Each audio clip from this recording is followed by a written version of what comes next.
Hey everyone, I wanted to give you guys a quick little tour of something else slightly impressive that I've built. It's a mob grinder, an unfriendly mob grinder. You can see the bone waiting for me. Turn on debug mode just so you can see. The mob grinder is way off in the distance up there, and you can see a bunch of mobs spawning in it. So rather than sitting here and waiting for it to start up, go take a look, see these guys falling in. That would be the sound of a creeper. And that would be the sound of a zombie. This is my lovely mob grinder. It's a standard 17 by 17 design, with the 4 holes in the corner, and then there's water that channels the mobs down to the center. I've been slowly replacing everything with glass, just for the hell of it. Nothing too unique. I do have one small problem, is that one block right there is unmoving water, and so I should probably fix that, because if the mob dies somewhere over here, for whatever reason, the drops stay there. But that's not a huge issue. Let's see, so there's still some up there. Spiders are always the worst. Their drops almost always get burned, and I'm still looking for kind of a way around that. And the reason is, if you come down here, they float down and then they climb up the wall. Why, I don't know. And they jump into the lava, and rather than dropping down, they go higher and try and climb up inside. And so more than half the time I would say that their string gets burned. And that's not good. But for those of you that have never seen a mob grinder, this is a potentially interesting experience. You saw those zombies and whatever else come down. And basically, it's just a bunch of water that channels over and underneath this lava, and it's held up by the infamous ladders that don't burn, just standard ladders.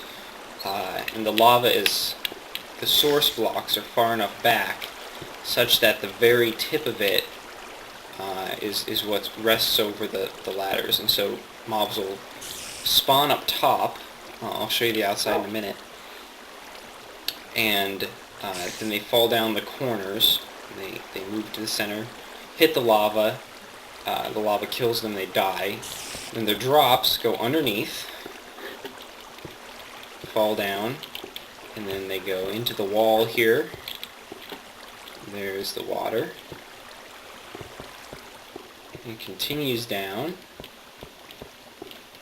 all the way to this little drop point here. You might say, what the hell, Basta? Why do you need a drop point so far away? The reason is because unfriendly mobs won't spawn within 20-some blocks of your current position. So if I'm not 20-some blocks away from the mob grinder, what happens is nothing spawns. And if nothing spawns, then you can see that's what happens, and then they die. And you can see he dropped a bone and it got sucked under there. The mobs won't spawn, and thus I could sit here and wait for things to drop all day and it wouldn't happen. I can hear the spiders. They're clearly just being some epic trolls and not coming down. Not over there. I don't know. Well, I'll show you the outside. Oh! There's a spider. The thing about spiders is I'm pretty sure they can sense you even without a direct line of sight. You can see, I'll show you what happens with the spiders. Even without a direct line of sight, they can track your position. You see how they jump up inside? Spiders. And rather than dropping back down, they just keep going. They go straight up into the lava. Watch him. He's a stupid SOB. all it'll take is for him to try and climb up the side there. Anyway, they're terrible, terrible mobs. I'll just let him die on his own. I think this side is open too. These cacti are here for no particular reason. But the design is pretty modular. It looks like a kind of monolithic building. It's 2 stories. Inside, there's 2 blocks of water, which lead down to the holes in the corners. And these streams of water originate in the middle and they go outwards. So there's 2 streams on each side that are 8 blocks long, and the holes are 2 blocks wide. In the end, the math comes out to 17 by 17. And then the ceiling is 3 blocks up, and there's 2 stories. And so there's a platform here that they can spawn on. And there's a platform, maybe it's 3 stories. Actually, I think it's 3 stories. I built a 3rd story. 2nd platform, 3rd platform. And so they can spawn up there, and there, down there.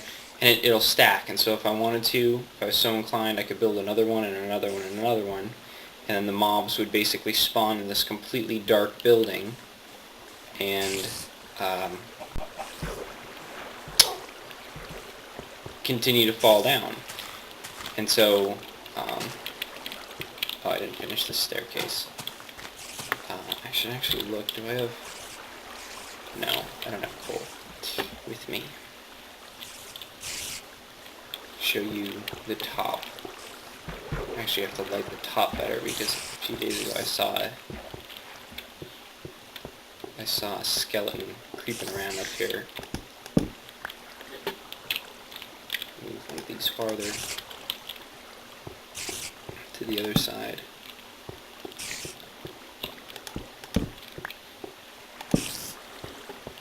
So that should help with my skeleton problem.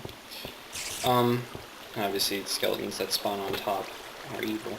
You can hear there's spiders trolling on the inside right now. Look, they know that you're there, even if there's no way of them possibly ever being able to tell.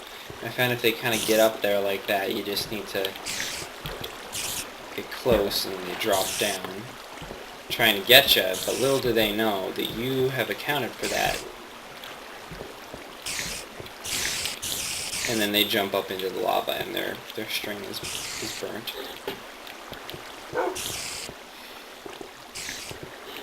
Anyway, one thing that a lot of people ask for is numbers, and so I actually did do a very unscientific survey. Here's that arrow from that skeleton earlier.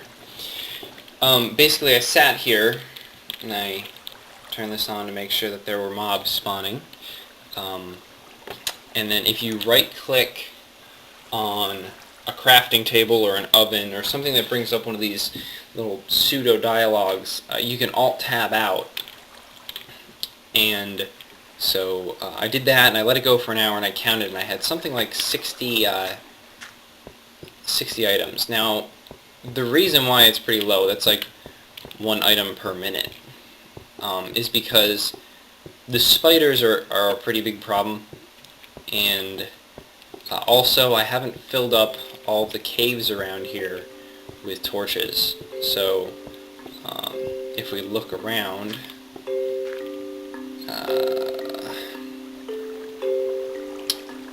oh, there's some over there. You could see some mobs underground. I don't know if you could see it in the video, and there's some over there. There's a little up there. Those could be aminals. But there's probably more. But anyway, if you walk down to the end of the hallway here, it causes whatever monsters to despawn.